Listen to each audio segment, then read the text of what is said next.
Okay, September 13th. This one's interesting because today in 1788, the Constitutional Convention in Philadelphia set the date for the first presidential election. So it was set for January 7th, in 1789, because it would take that long to get everything organized and get the election set up. So George Washington was the first president elected January 7th, 1789. Interesting here, because the election was so late, he wasn't inaugurated until April of 1789, meaning that even though he was elected to 2 terms, he did not serve a full 8 years. He was 1 month short of serving a full 8 years.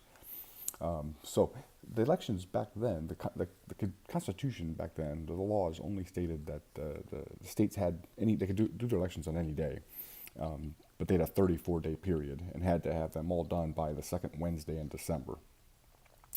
So that was just kind of the rule.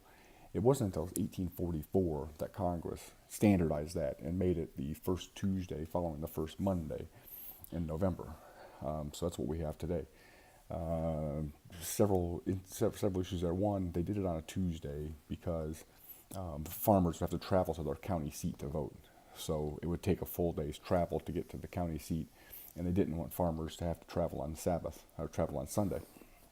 The reason it's the second Tuesday, or I'm sorry, the first Tuesday following the first Monday, guaranteed that election day would never be on November 1st. There's a couple legends as to why that is. One is that bookkeepers tended to do their bookkeeping on the first day and of the month, and they didn't want to have to interfere with the practice of business.